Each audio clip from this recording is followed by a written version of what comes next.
as a shadowy lane, and I've thought about you.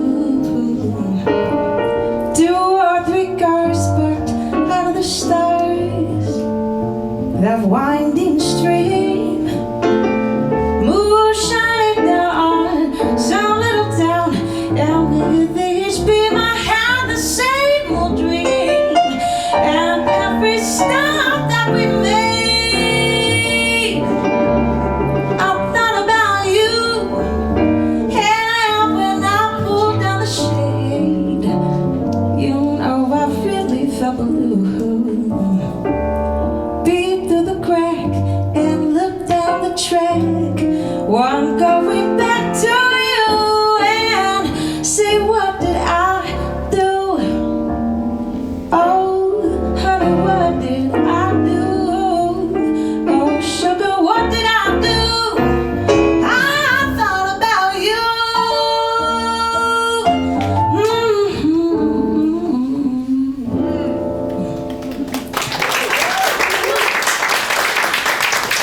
Thank you. All right, how's it sound out there? Because you guys are our engineers, yeah? That's like a sideways thumb shake. He's like, it was mediocre. And I'm just kidding. Okay, good. Well, can you hear yourself okay, Josh? Yeah. This is kind of what we do too, just let you know. So a lot of the times we're in a situation where we kind of have to get into our gig, set up as quickly as we can, get our sound right as the songs are kind of going and moving. So this is a very true to the duo experience that we have quite often. And it's nice, we've kind of figured out a way to be self-sustaining with our own sound, where, you know, we don't have to put too much pressure on the venues to do a sound check with us. It makes things really easy. We didn't even create a set list. We did not. I mean, we don't. we don't. We're like anti-set list people. Yeah. Which alludes, like, we're not. Wow. Like, when the performance, like, really, we want it to be polished and we want to present a certain, certain set, then we'll take our time. But when it's like a restaurant or something that's kind of more casual, it's really fun to be playful and just like really choose your own adventure in the moment. That's what I do when I play solo piano. I don't like go in with a set list for the gigs that I'm playing. I'm just like, I feel like I'll be playing a song and then think of another song, but really it's about the rapport that we have. Like, we are relying on our years of experience working with each other, but also developing our musicianship to just be able to show up in this relaxed kind of laissez-faire sort of way. Exactly. But very interesting. well, what are some things that you observed just even with that first song that we did? Any hands? Yeah, go ahead. So would you say that you started in a rubato form and then you went in time? Yeah. Yeah. Which, I mean, I love your playing, Josh. You didn't double the melody. I really love that. Yeah. That's a good no, it's a good point. No, it's a good point to make, actually. Like, not doubling the melody, being very sensitive about when a pianist should play, when I should be singing too, to be sensitive towards what he's playing. Right. Yeah, I mean, there's definitely moments to play the melody, and I'd say it's probably not best to do so when the vocalist is already singing it. Right.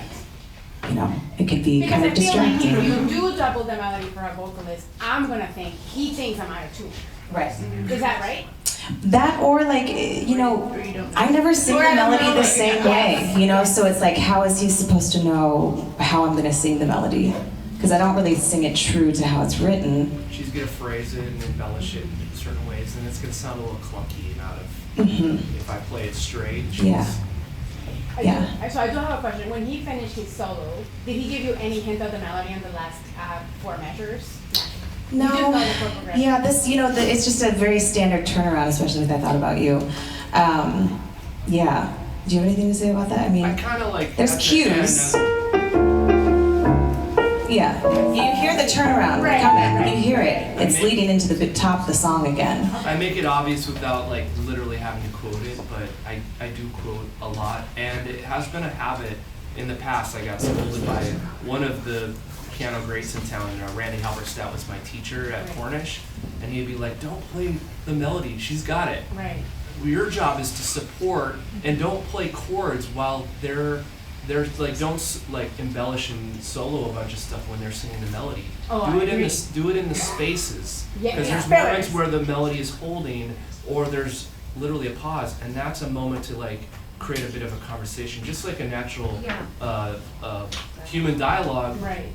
Isabella's gonna wait for me to take a breath, or I'm gonna wait for her to Right. finish her idea, and then I might You're say, not interrupting. The back and forth with it did seem very conversational Yeah. to me, and I really liked it. Yeah. That's great. But that was a great observation. I didn't double the melody, at least I don't remember a whole lot of that. I may have quoted it here and there to kind of mark almost like roadmaps, like Yeah, a lot of anchor I'm points. here. But we also have played this song so many times now, it's like, you might have observed, we had our eyes closed a lot, and just kind of, that allows us to go deeper into the music, Yeah. turn off our, although it can be problematic if I'm still soloing and I don't actually look up before the end of my solo and open my eyes, she might not know that I'm done.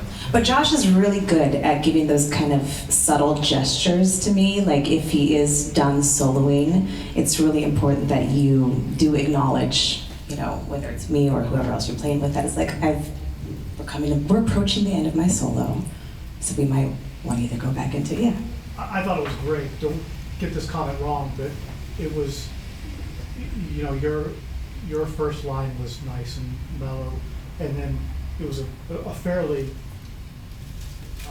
aggressive is the wrong word, but a fairly productive or produced piano solo, and it seemed a little off until you kind of came back around to yours and picked it back up.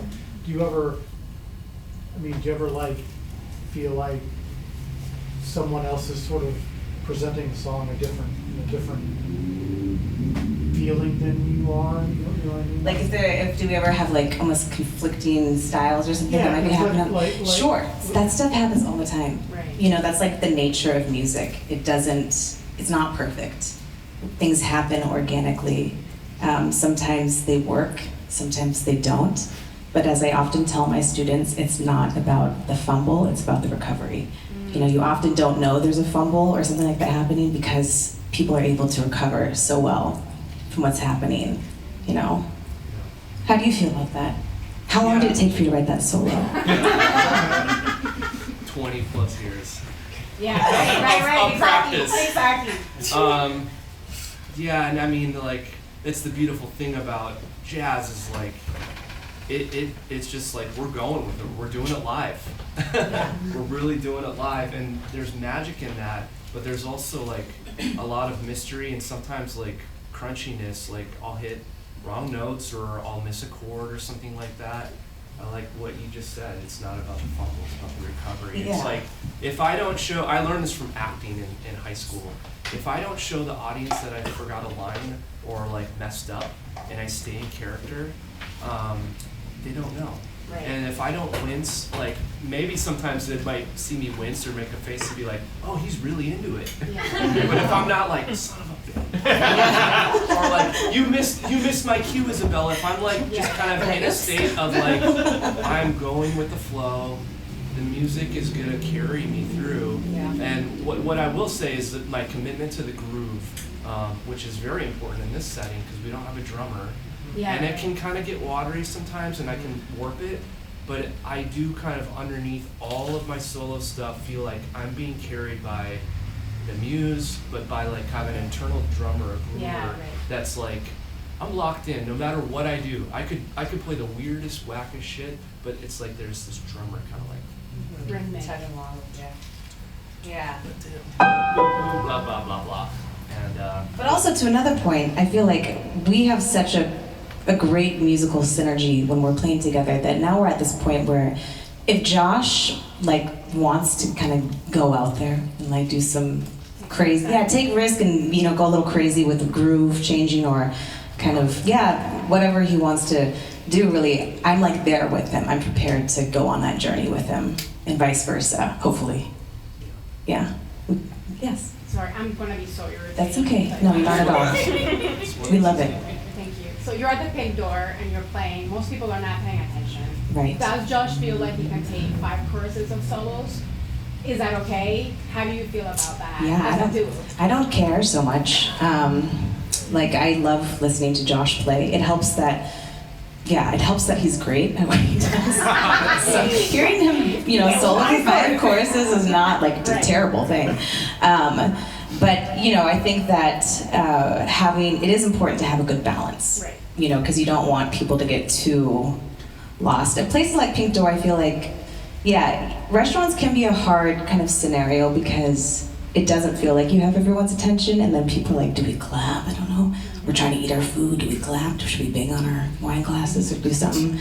But what's most important is what's happening between us here. So whether it's 1 course he takes or 5 courses, we're prepared to have the song kind of journey through it with us, I guess. I probably don't do like 5 courses. 4. He's more like 4. Oh my God. But after like 2 or 3 cycles of like a long form kind of like this, especially at a slower tempo, I'd be kind of like, some people like John Coltrane or someone who can really develop like a solo and do that. I don't like to do that. Maybe what I'll do is I'll do like a vamp. A vamp. Or like I'll kind of reharm and do like insert a thing, like a thematic, maybe it's a 1-6-2-5 turnaround that I would do at the end. Yeah. Like we kind of take the ending. Maybe we should try something that kind of shows what we're But I talking might do about. like 2 choruses and then kind of like if I don't intentionally feel like I'm gonna cue her back in with the melody or we're gonna do it, I might do something a little different and pedal a 5 chord or something like that, and they'll live there for a minute and then bring the song in. So it's kind of cool, like without having a bass player and a drummer, we have such freedom. But it's also really scary. This is my least favorite. This is my least favorite combination to play. I'm just hearing this for the first time. After 17 years of playing with this band. It's not. The vocalist piano combo is my favorite duo configuration, but I started playing duo with a sax player. And he was like a bebop, swing dancer, saxophonist. 7 chorus soloist, And it was just like, I had to do I didn't know how to walk bass lines with my left hand. I was sweating bullets. It was painful. But it also got me I had to work through that insecurity and awkwardness and sounding like crap on some of those gigs. And he didn't berate me or you gotta really work. It was just we were just playing, but I didn't feel confident in what I was doing, and I didn't like it because I couldn't rely on the drummer and bass player to help carry me. It was really me driving a lot of the rhythm, but that evolved over time to where I realized we're all in charge of the groove. Sure. I hear her groove and her vocals, I could drop out sometimes and I can still hear the beat. But that happened over time, and I felt way more exposed and naked, in a duo sort of setting than I was comfortable. And maybe solo piano is the most extreme, right? But even in that case, I felt I can kind of just go and do whatever I want. When I'm responsible for leading groove and supporting another musician, there's just more pressure. Yeah. But I've grown into this with especially vocalists to where I've relaxed into it and realized it is just like playing with a trio or a big band.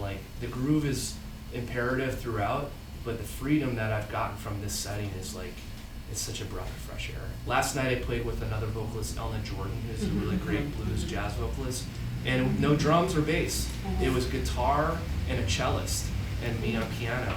And it was just, I was commenting on how we got deep into the spiritual music territory, and we were able to play with the time and go places harmonically because we weren't really locked into having to communicate to the drummer okay, break, or slow down the time, or the bass player, I'm gonna do a reharm. The guitarist tonight, it's our ears just kind of blended together, and I don't know, it's just so cool. But again, in this duo setting, there's it's just us. It's very exposing. I love that word because it is. It's you get to hear all of the stuff that's happening, right? There's no hiding behind much. And it's all about, sounding supportive of one another, I guess, within our music. Well, here's an example, like, we did rubato, we didn't really talk about that, but sometimes we'll, like, I wasn't sure if she was gonna maybe bring in the time, she'll like sometimes like tap Yeah. what the time is, like halfway through the song, that's kind of where I felt it intuitively, but we did like a whole chorus rubato, then I was almost expecting she was gonna come back in with the melody in I time, always thought about that. but then I thought about you. But then I just went for it. So there's just like a lot of things where we're just like going with the flow. Here's a version where like I'm not even gonna tell her what I'm gonna do. Okay. I'm just like it's one of those weird things like where, you know, maybe sometimes it's like I get in my own head like I'm gonna start the song. I do like having some communication and idea of what we're gonna try to do, like so I don't throw a tempo at her and I'm not thinking about how many lyrics she has to spit out at that time, or like a vibe or groove like that she's not really willing to do that song in. But for the most part, because of her rapport, like I know she trusts me, so.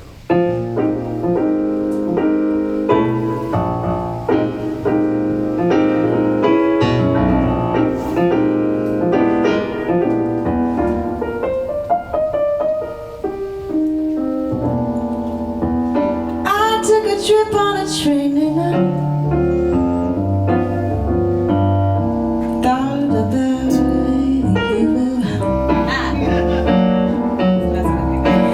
I passed your shadow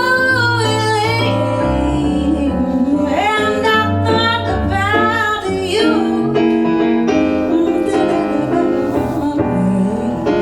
2 or 3 cars parked under the stars, that winding street, moon shining down, shine little down, and with each beat I had that same old dream, at every stop that we made. You know I thought about.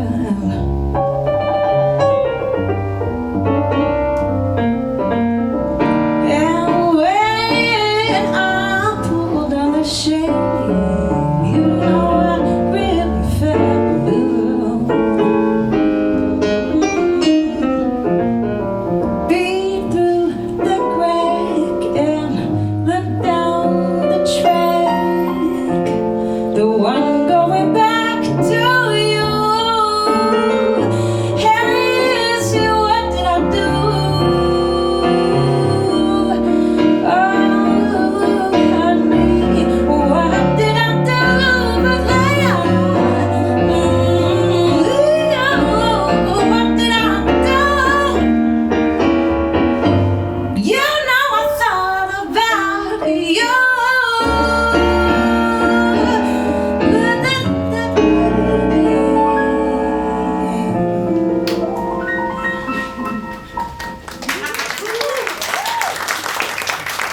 He's never done that on that song before. We've never done that in like halftime And it feel. was funny because I just said like, oh, I'm gonna just do what I want, and I immediately was like, oh shit, I think I did this actually too fast in my head. I wasn't internalizing the melody, but then I did a quick adjust to where I basically played double time feel. Right. I don't know if anyone caught that, but and then I was like, I did.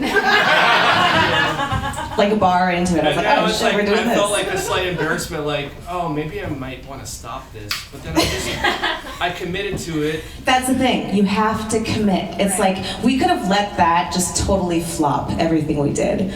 You know, I could have just been like, "What the hell are you doing?" I was not prepared. You know, When it's it's like, too fast, you gotta commit, because I will stop the band. yeah.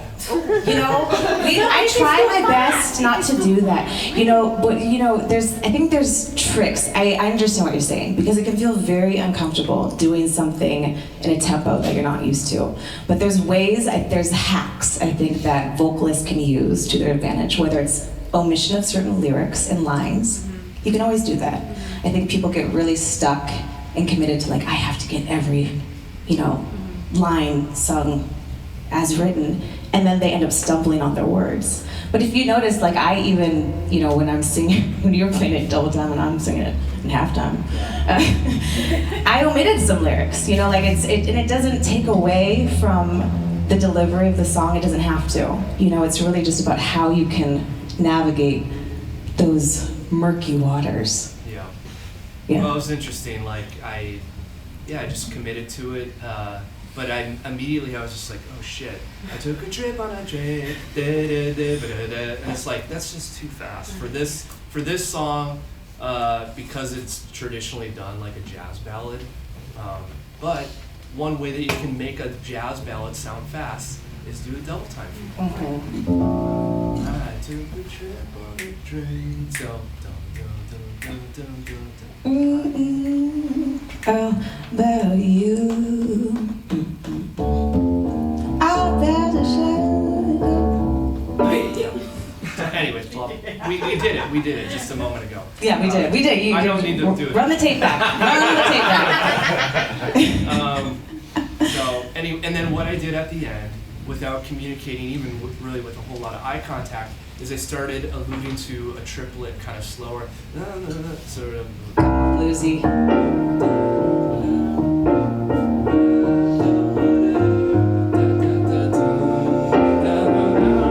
And just inserted a 12/8 kind of, and then immediately it just felt like, whoa, someone like pushed on the brakes, and now we're like, we're in blues land. Yeah. And then I did some quintessential kind of blues walk-up ending.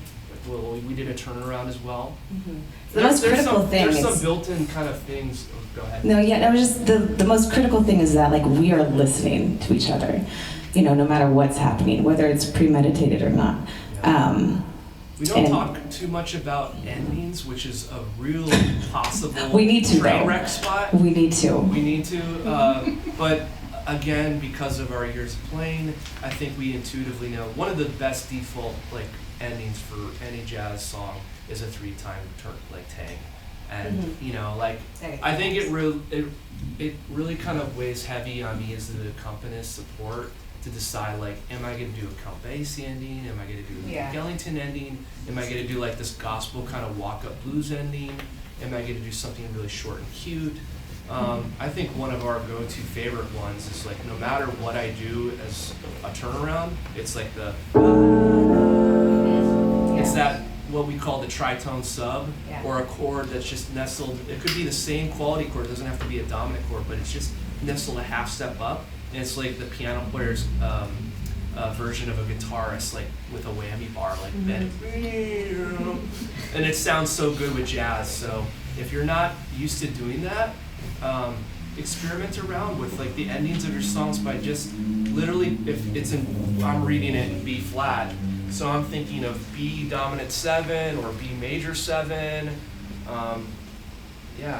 Anyways, so that's a little thing. Yeah. Let's do another one. Let's do another one. Maybe let's do something that we can kind of demonstrate the flex time of something, or kind of get spacey Okay. with some stuff. Should we do? I don't want to do Spanish joint. You want to do that now? we could do. You don't. Really? I mean, really? Okay. No. That or we could always do like if you don't want to into that. You know how we did that kind of thing. Yeah. Let's try it out. Switch path. Just kind of Yeah. get into the roadsy land.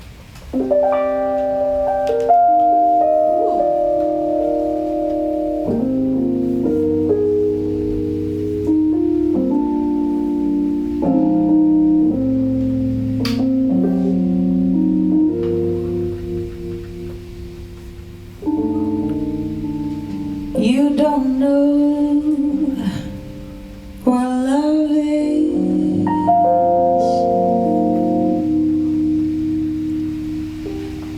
until you've learned the meaning of the blues.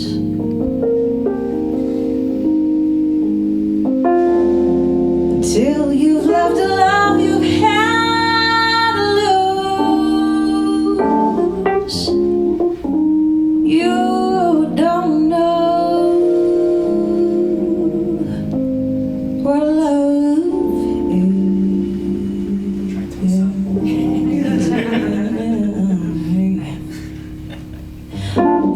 don't know how lips burn till you kissed and had to pay the cost,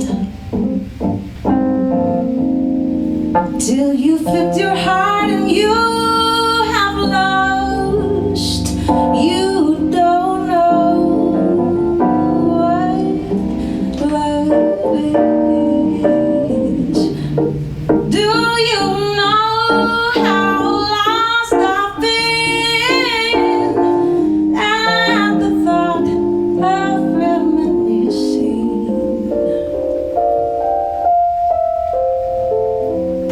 and how those lips are tasting tears start to lose their taste for kissing? You don't know what love is.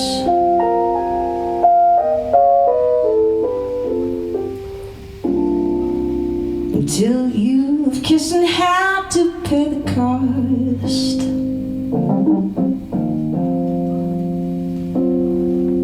until you flipped your heart and you have lost.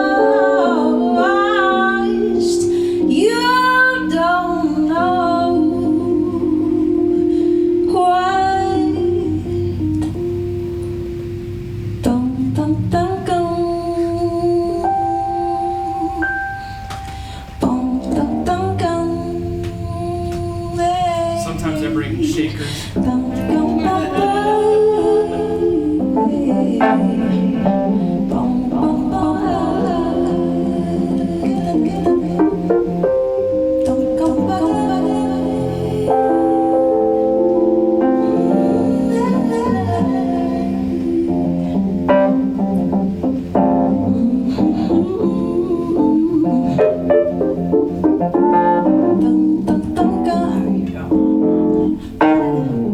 Whenever it rains, I feel this way. Little something gets me through this day. Give me a little of that. You know time flies. It's gonna be a good day. So sorry, but in need of feeling free. Let it go and landing on my feet. I wash the dirt on my back. You know time for that. It's gonna be a good thing. What people believe they say is true. Whatever will be will forever do. And whatever the cost, I'm paying it for you. But with all I got nothing to do with you.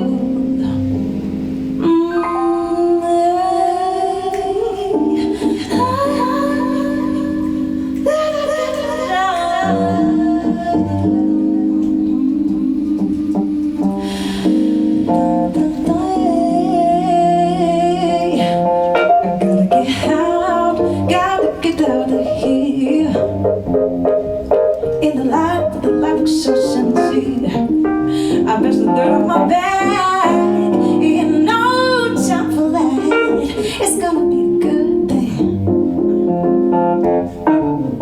When people believe they say it's true.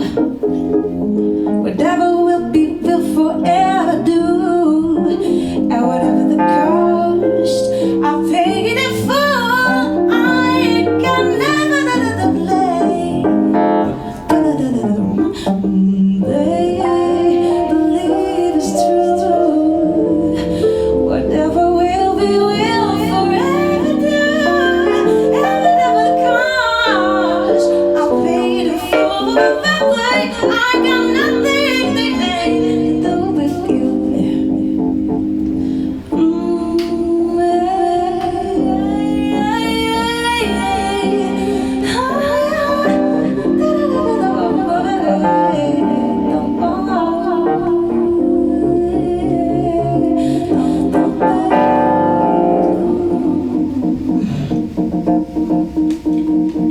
Thank you.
Something got me in the way. I would have the cost. I paid in full. Ain't got nothing to do with you. What people believe, they say is true. Whatever will be, will forever do. At whatever the cost, I'll pay it in full. I ain't got nothing to do. Yeah. People believe, they say it's true. I don't know if you noticed I messed with those lyrics. I'm letting you know. But exactly, you don't know. At whatever the cost, I'll pay it in full. I ain't got nothing. Do what you bubble. Don't get bum bum bum.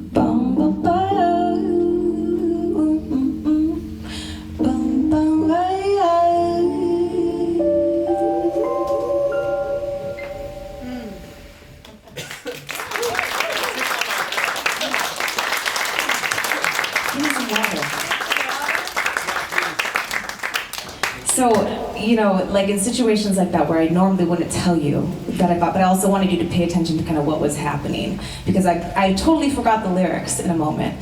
But what I did is I just repeated kind of the same phrase over and over again. So I normally wouldn't point out where I'm messing up.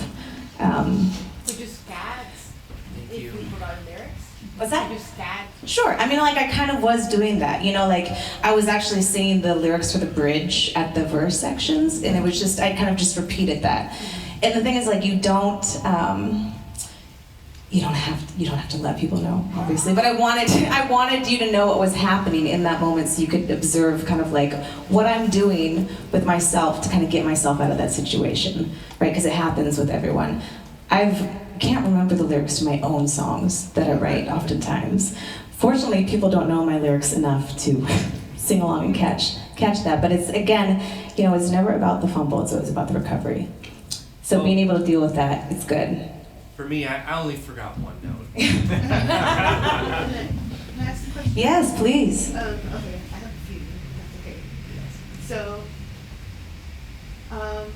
one of them is when Josh is soloing. Sometimes you'll vocalize and sometimes you won't. Yeah.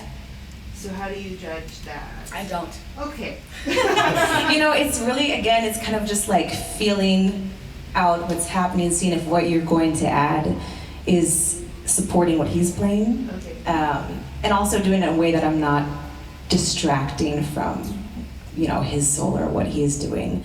I like it because it adds like Yeah. adds new information that I can play off of and vibe with. Yeah. If it was too busy, and I might think, oh, she's about to take a solo. Right. But kind of like when we were working in ensemble, Yeah. rock ensemble the other Right. day, just having like that instrument, like with the voice, be like a trumpet or a high violin or something Right. that's kind of like doing some sort of overarching line. Yeah. Yeah. It adds kind of like a nice textural layer to things too, especially when you're in this kind of stripped down configuration, which is fun. I mean, I'm grateful that Josh allows me to kind of do little ad libs to his stuff. And I think about it like when we're listening to recordings or we're our favorite vocalist and there's like an ad lib of a trumpet player doing kind of like a calm response in that recording. I often just think of it in that way. You know, it's like if you listen to all of the great recordings we love, there's always kind of something happening in response to what the vocalist is doing. And so I kind of like to do the same for Josh in that way. You had another question? I have two more actually. Yeah. So I'm curious about your diction when you're singing. You sound a lot like Nora Jones. Do I? Where the S's kind of come out almost like an SH Right. sound. Is that intentional? No, I had bad cotton mouth today too. It's like not helping my situation here. I know. I It's like when it's warmer It's inside of not a room, I like literally all the moisture Actually, for me leaves. That happened to us at It Pink Door. did. Literally, I was like, We were and trying to flag the bartender like, water, water. it's funny. I do have water over here. But it, like, that'll happen, so, yeah. But thank you. I mean, I wasn't trying to say it was bad. No. I love Nora Jones. And Yeah. I think it changes. I think the environment changes kind of what you sound like or how your diction or articulation might Okay, I'm just come curious. through. Yeah. Yeah. And then I guess you talked about this a little bit, the ending, because it seemed like there were a couple times where you guys were like, maybe thinking about ending it, and then didn't, and then kept going, and and I was just wondering how you coordinate that. We don't coordinate. Well, we just gotta listen. You like the most important thing to do in any band configuration is you've got to listen to what's going on around you. And then, if you're gonna take that liberty to do something, you've got to commit to it. So Yeah. they know what you're committing to. Because if you start an idea and then all of a sudden back out because you're like, that wasn't what I wanted, then it's really gonna make things kind of go crazy. Well, it's a cool the question and observation. Like, I wasn't sure if she's gonna do like one more of the motif, Thought about it. but I felt like something. How do I describe this intuitive gut feeling? I know that it's from our rapport from years of working with each other, but there was something like by my deep listening, I just kind of knew like this is okay. Yeah. And even if it wasn't okay, like it's done in this like tender, open space of listening that like we're both surrendering to it. Yeah. It's not like this abrupt like, bleh, it's Yeah. like it felt like time was starting to like naturally want to do that rubato thing. Flex a little But bit. we also didn't discuss like were we gonna go like sometimes we go And that's how I am. and like she might give me a cue like short or something or Right. but the last few times we've been doing it we've been kind of vibing on that little vamp that we just created. And yeah, I don't know how many times she's gonna do it, so I have to do deep listening and also open my eyes occasionally and just see like is she kind of projecting with her body language and just and Usually he'll open his eyes and I'll be like, I'll be leaning over like. she got like the air traffic control cones. Yeah, exactly. Hello, this is it. Right, landing right here. I think we have one person over here. Yeah. What do you have in I front of know, you? right? I've got gadgets and gizmos of plenty. I've got who's it's and what's it's galore. This is a vocal harmonizer here. So this kind of is nice. It deals with some reverb, but also does some delay and echo, which can also be nice to add some rhythmic variation too, especially with that kind of delay effect pedal. If you notice when I do like my da-da-da-da-da-da-da-da, so it has that kind of bounce to it. And then also has the ability for me to become a bass singer. So I can be all the way down here. Here I go. Hello, hello, hello. Hello. Hi everyone. How's everyone doing today? Don't. Whenever it rains, I feel this way.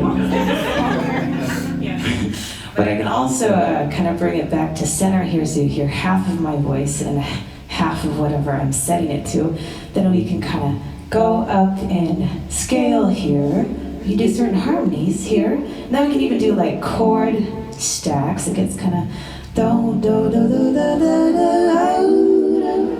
Yeah, so it gets kind of crazy.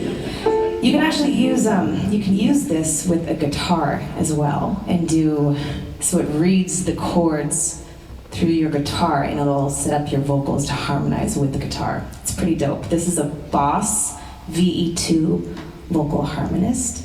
It's a pretty inexpensive gadget. Maybe like you could probably find one for like $150 on eBay or something. And then I just have one more question. Yeah. When you rehearse together, and maybe you don't rehearse as often now because you've been together for Yeah. so long, but do you rehearse mic'd? Because the difference between being unmic'd, it's quite different, Good question. Both. Both, like if she was gonna be doing like a big festival show or triple door show where it's like, yeah, we really kind of want to rehearse that element of the live sound.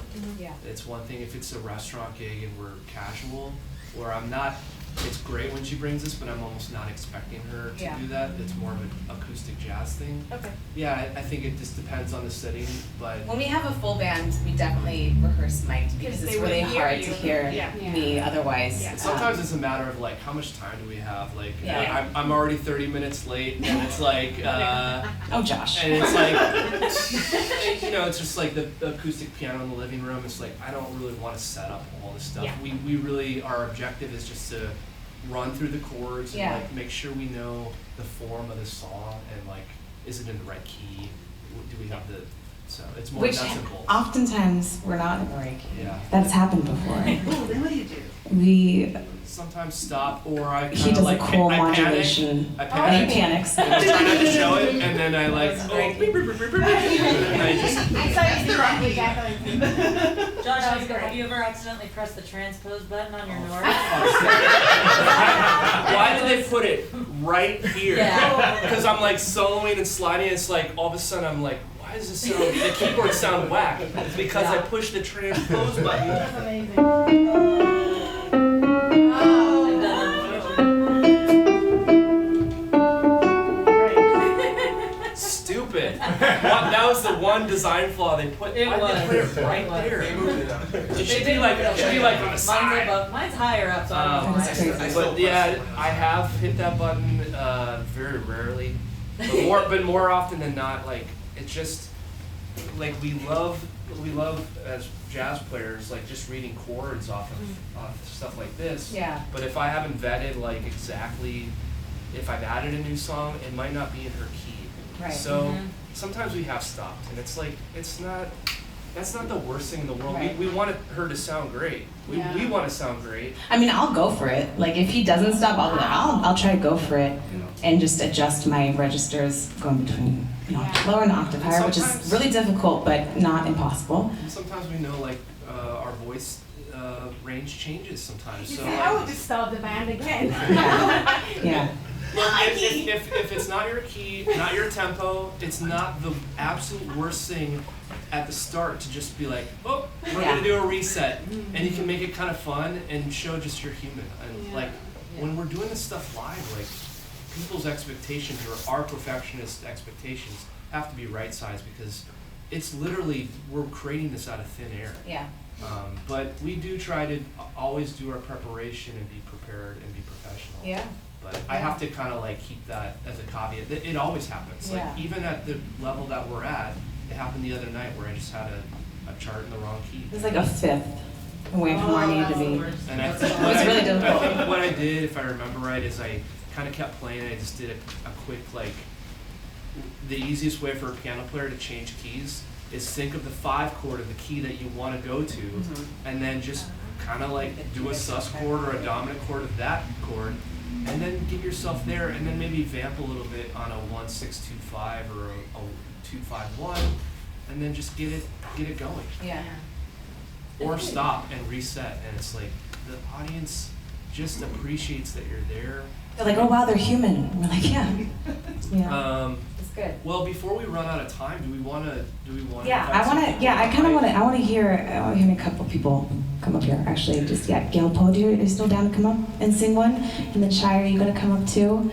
What are you guys doing? I love you for sentimental reasons. Does that sound good? Yep. We're gonna kind of take a moment to kind of observe, And Gail Poe is one of my students. Come on up here, you guys. And Shire, I believe, was a student of Josh, and now he's just a life student. Oh, life student. Yeah. Oh, life student. Excellent. Even better. Am I doing piano or? No, you're singing today. No, I'm just kidding. Oh, okay, cool. The real master class begins today. That's right. And then so I think our idea with doing this is it's like we're gonna just kind of observe what's happening in a duo formation with people that have never played together before. This is the first time meeting. So we're gonna kind of see what happens in this organic process, and we are all going to be very respectful and supportive of this moment, what's happening. I don't know if I have this song. I love you For, just What key for, do you do? for sentimental reasons. I know the original key, like. For sentimental reasons. It's in here, for sure. It's just for sentimental reasons. That's good? Okay. Okay, I got it. Yeah, they're right there. Yeah. It's right there. We'll keep it. Okay, here, I'm gonna do this. Here, hold this really quickly. Yeah. Set this here. The no bird. What's Oh. Here. And let's, yeah, we can kind of figure out what key we do the song in or they do the song in. So this is good? All right, and then I'll kind of adjust you here. Okay, let's go ahead.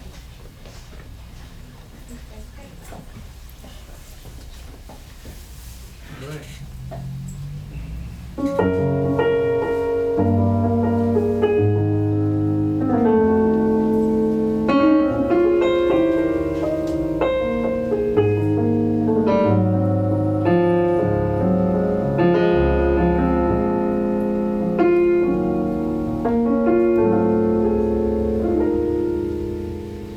I love you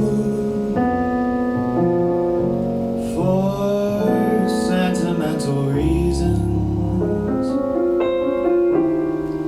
I hope you do believe me.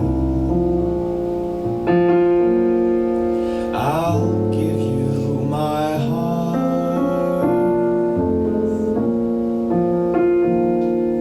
I love you. And you alone were made for me. Please give your loving heart to me and say we'll never part. I think of you every morning, dream of you every night. Darling, I'm never lonely whenever you are inside. I love you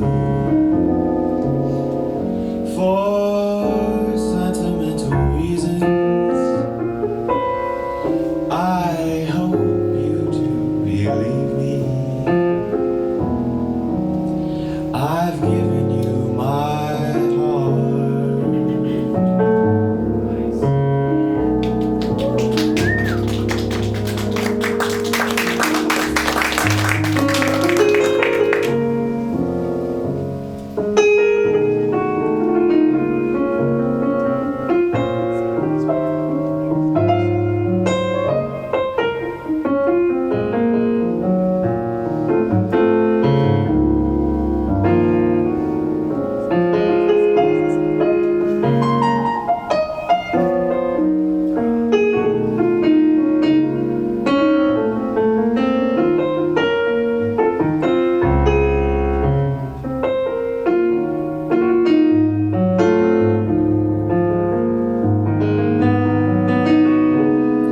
I think of you every morning, dream of you every night.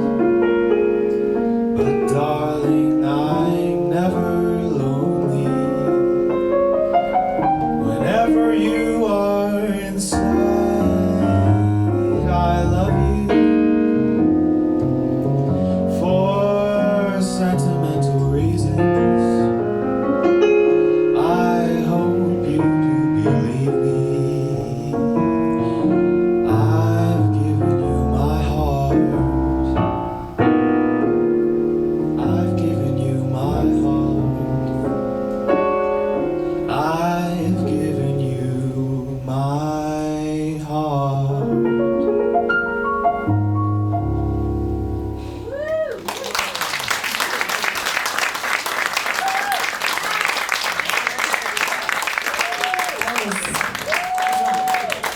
Beautiful, you guys. Wow.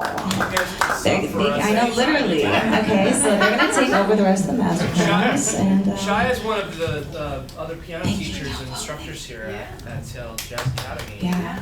And And Yelpo is a student at Lake Washington High School, and is just killing it. Yeah. Look out for him. He also plays bass and cello, which is pretty impressive. I thought their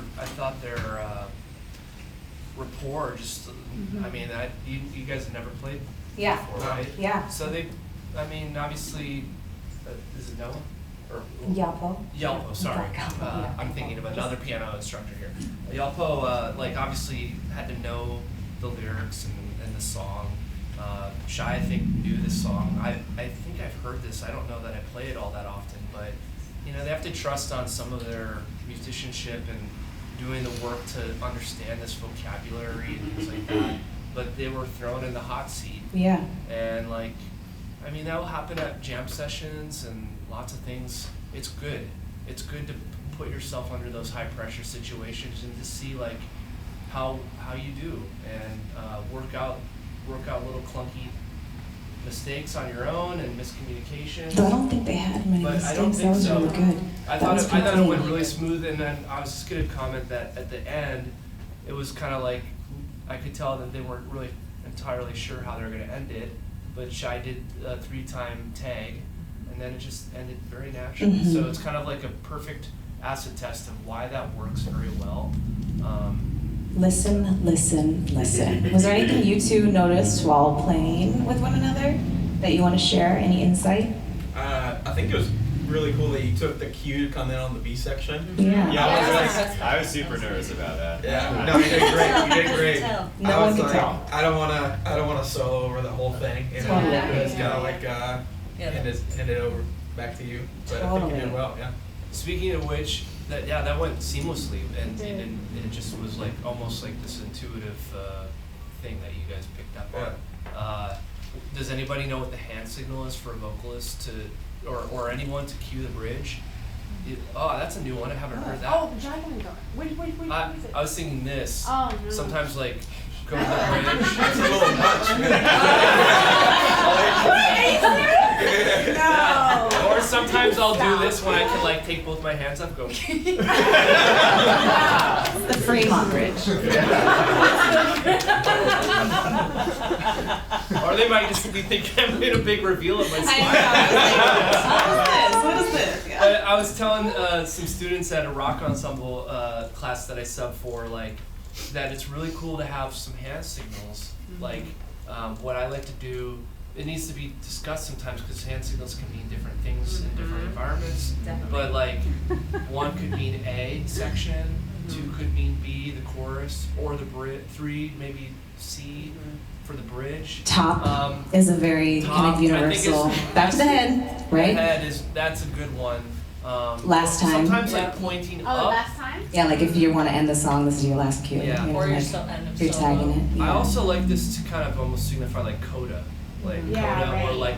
But I also, for a 3-time tag, if it wasn't communicated how many times I wanted to tag the ending, I just throw my fist like we're going to the end. Yeah, that's right. But some of these things really help until you have kind of this mind meld, eye contact and Right. intuitive communication of how it's going to go Yeah. to help cue endings, cue sections, and That's a really good point because I remember when I was playing with like Xavier and Trevor and Dylan, and I was throwing this up all the time because I was like, I was saying let's go to the head, and they were thinking this is the last time through their key. So we were like totally on opposite spectrums of where we needed to be.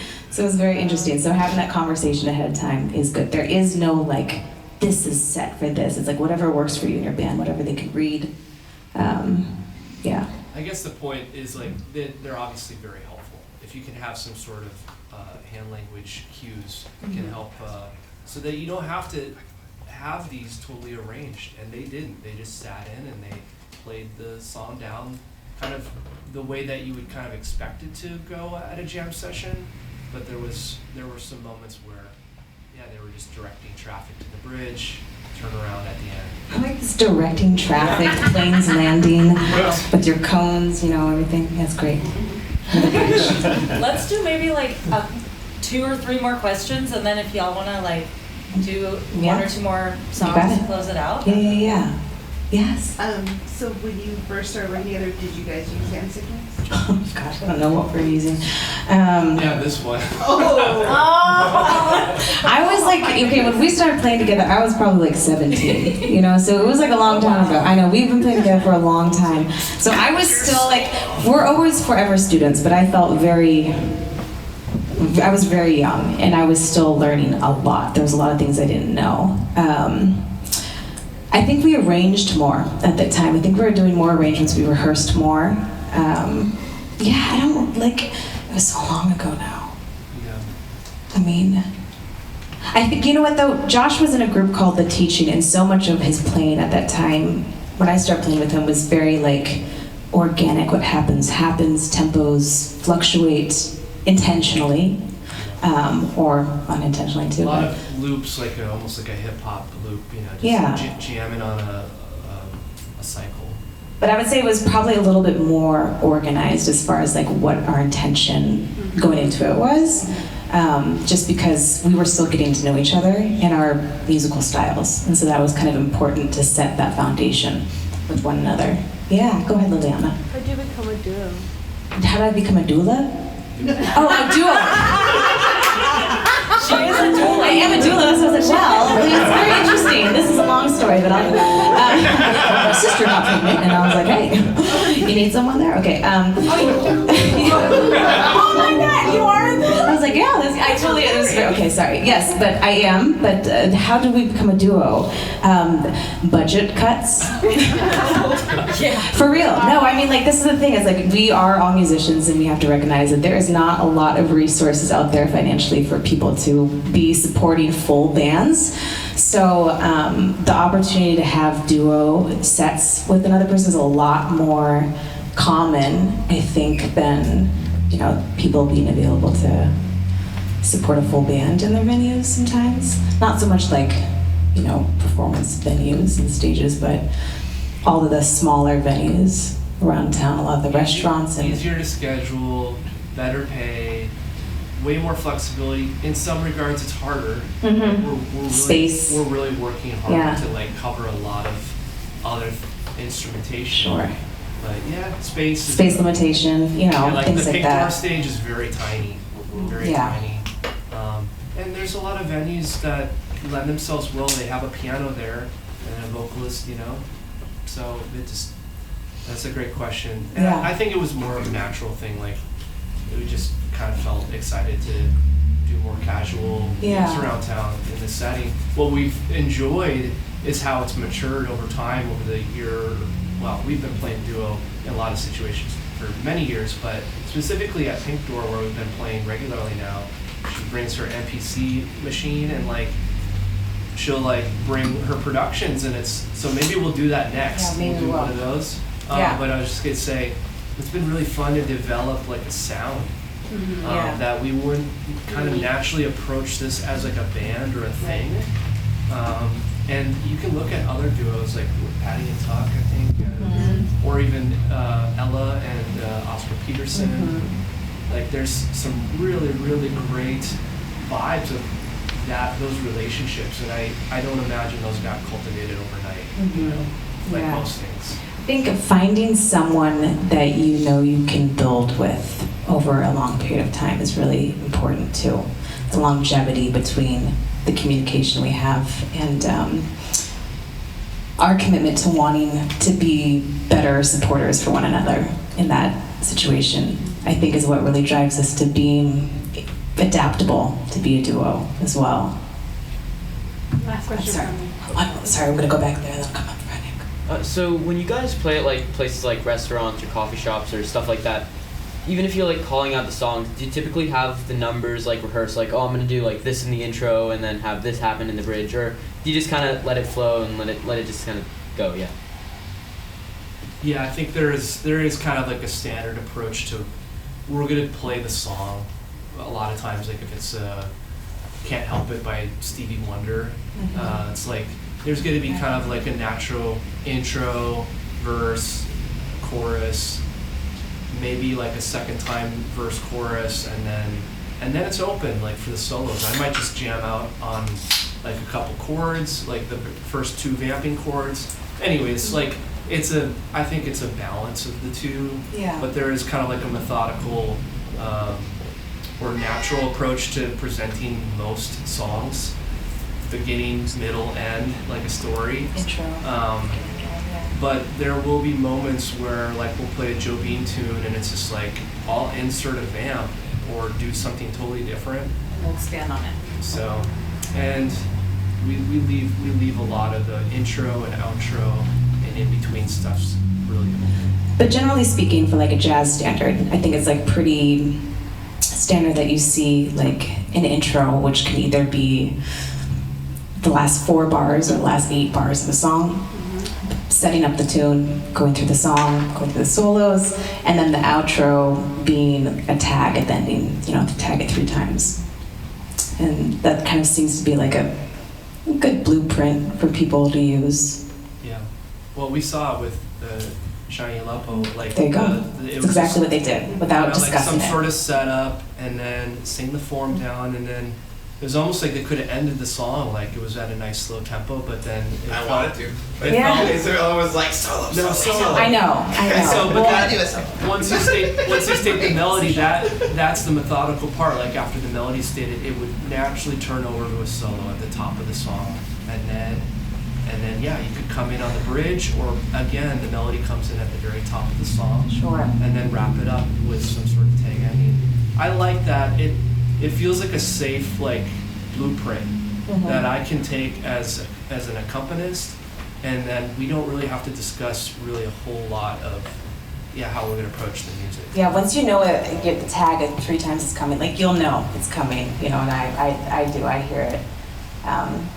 So I don't have to like clarify, are we doing this 3 times? Like, no, it's pretty, And it feels right. But then we also get bored after a while just doing like that roadmap, like it's too predictable. So I definitely encourage you to switch it up. So Yeah. You had another question? I do. I hope it's a good question. What is your opinion about good charts? I just did my own chart for the first time ever. And Good job. I'm super proud. Yes. But I do want to know your opinion on like what is a good chart and what is your expectation?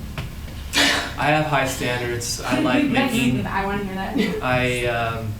I don't like iReal charts where it's not blocked out and like at least like the methodical 4 measure blocks. Like I want to read this like music is phrased. Like this. Most music is phrased, in 4 to 8 measure chunks. Right. But what's really helpful, I was just talking to this rock ensemble class the other day.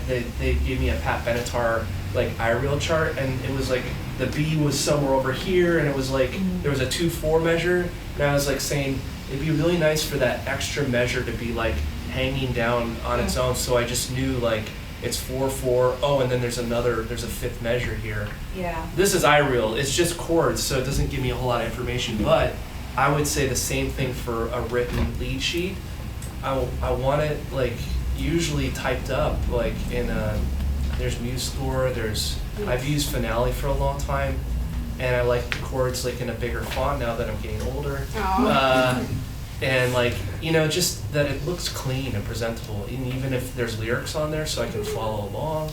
Nice. So all the stuff that we would see like in a real book, I try to basically keep that standard. Okay. But Isabella also used to do handwritten charts, and they were clean. That's perfect. Yeah. But she had to handwrite them because she was transposing them, and we didn't have the technology like Right. I years did. I ago. just liked.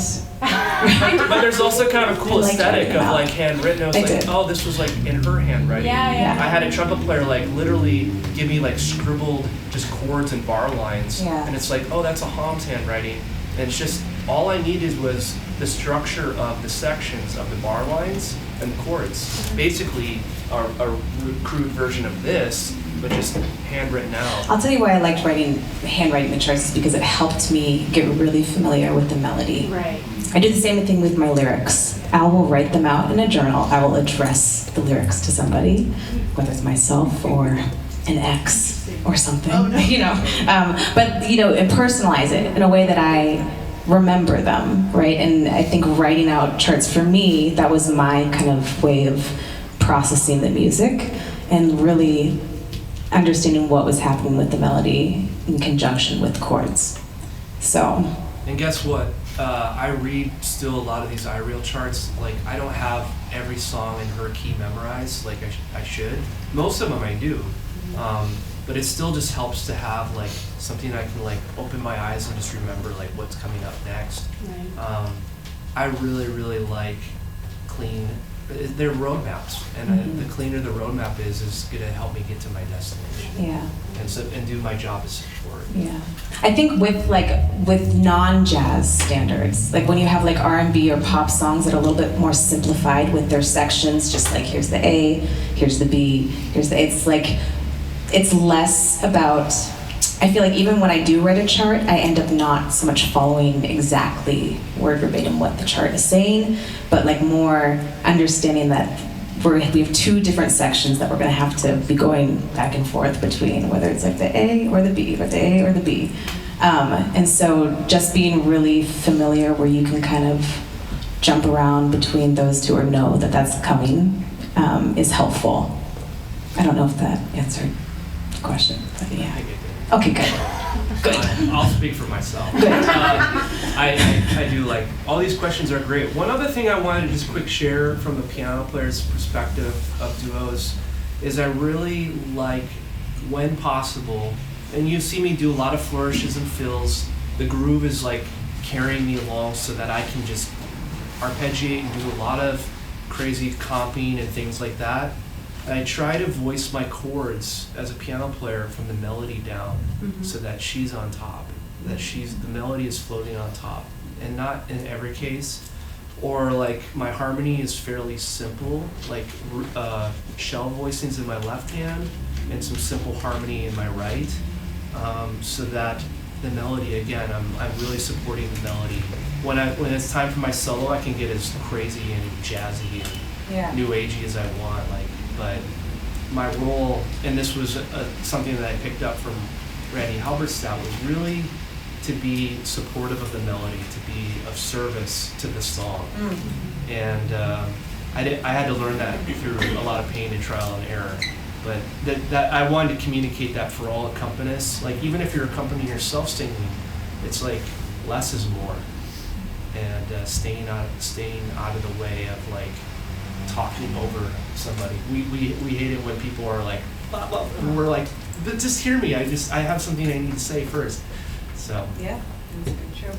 That's what the duo is for me. It's a really cool conversation with a really cool friend. Yeah, that's right.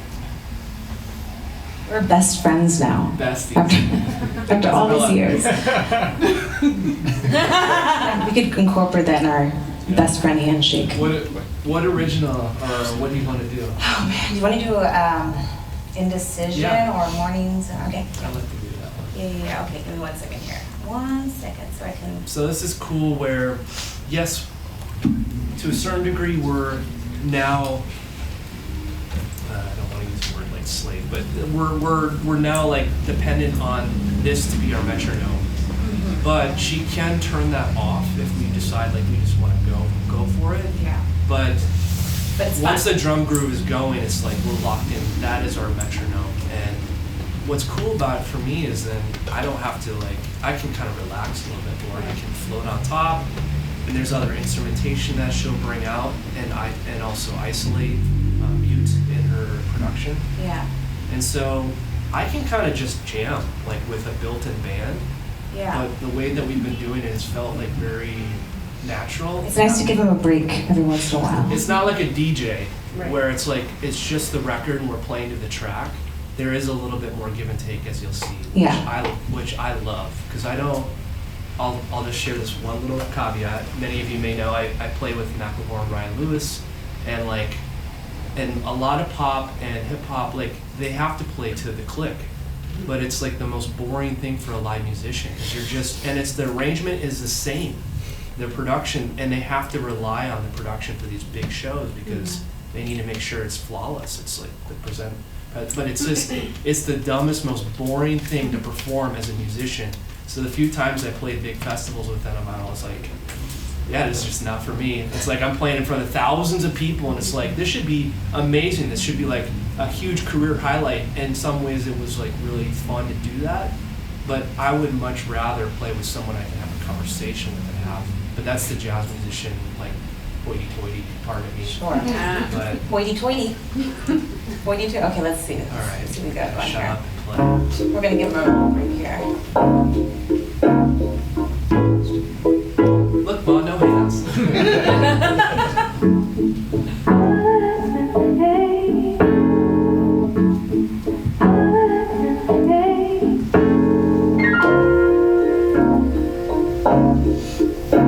This is what I'm looking at.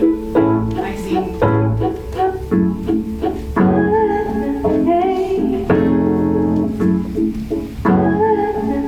Using my ear and just kind of.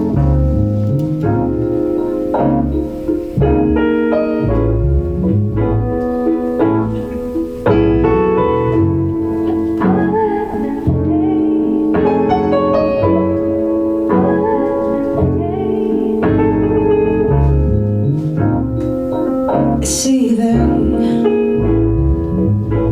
that I care too much or I don't care at all. I don't care at all.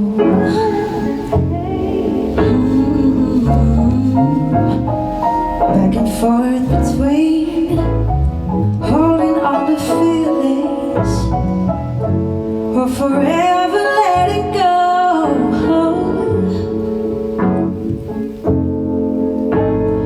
Caught up in my indecision, driving me crazy. Mine feels like a prison.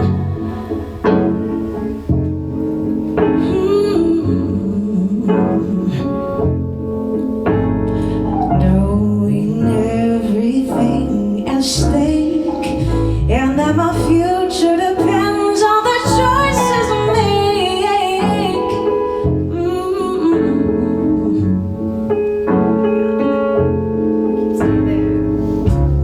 Yeah, you can see there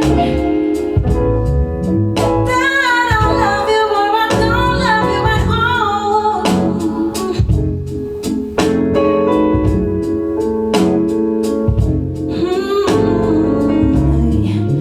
Back and forth between holding on to feelings or forever letting go.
Either that I care too much or I don't care at all. I don't care at all.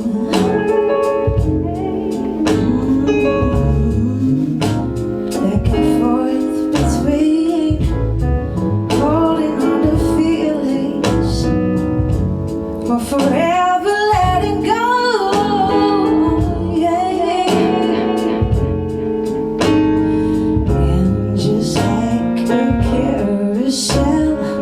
Stuck in a loop and I handed up at the beginning.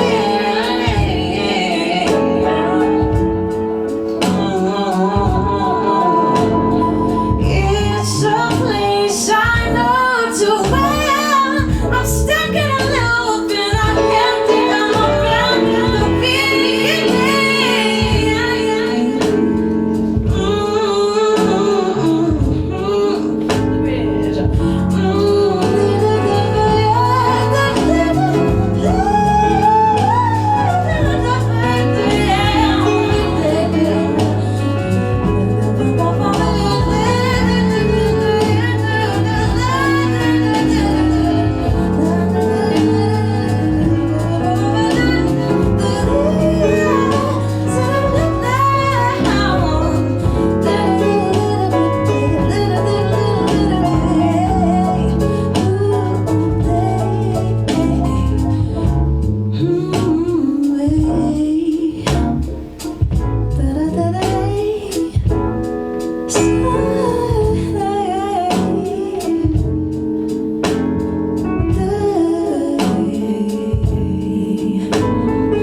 stuck in a loop and I handed up at the beginning.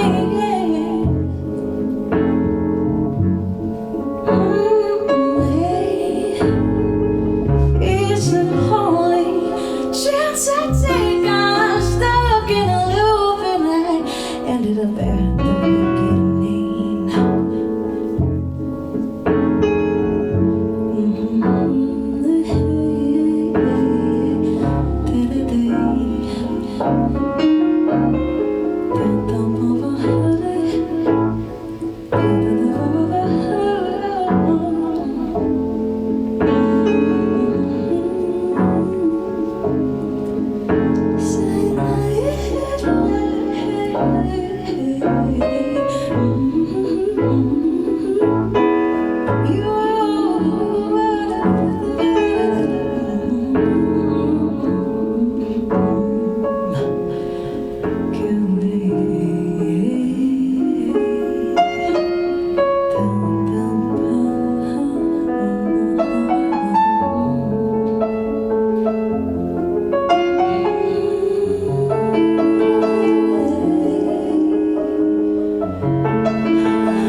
NPCs.